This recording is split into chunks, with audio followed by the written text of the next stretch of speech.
قال رسول الله صلى الله عليه وسلم إن بني إسرائيل تفرقت على 72 মিল্লাহ। নিশ্চয়ই বনি ইসরাইল 72টি দলে বিভক্ত হয়েছিল।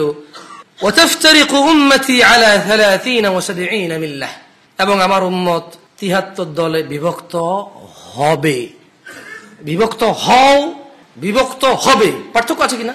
একটা হলো নির্দেশ, একটা হলো কি নির্দেশ, আর একটা হলো হবে। এটা আফসোসের কথা, এটা বাস্তবমুখী কথা, যেটা ঘটে যাবে এমন ঘটনার কথা তিনি বলছেন যে বনি ইসরাইলের 72টা ছিল, আমার উম্মতে কয়টা হবে?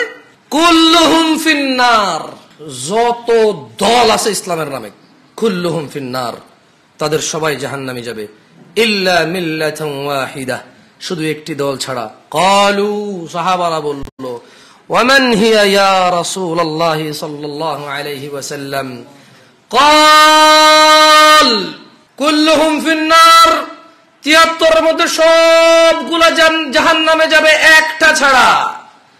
ক্বাল, আল্লাহর নবী বললেন, মা আনা আলাইহি ওয়া আসহাবি, তিনি বললেন যে পথের উপর আমি মুহাম্মদ সাল্লাল্লাহু আলাইহি ওয়াসাল্লাম নিজে আছি এবং আমার সাহাবারা যে পথের উপর আছে।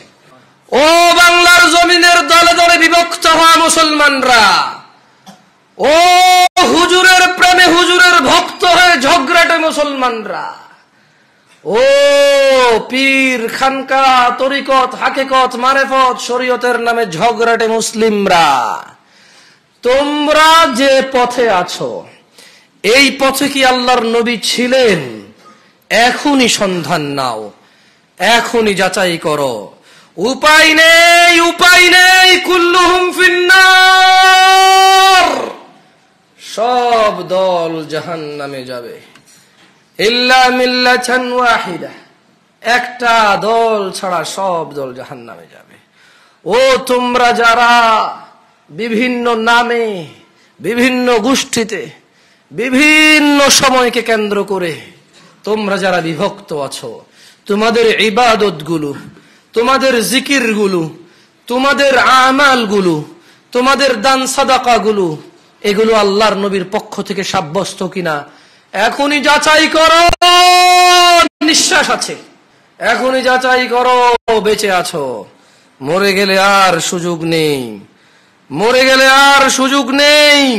এখনই যাচাই করো তোমাদের এই কর্মকাণ্ডগুলো, তোমাদের এই ইবাদতগুলো সুন্নত অনুসারী, সুন্নত অনুযায়ী হচ্ছে কিনা।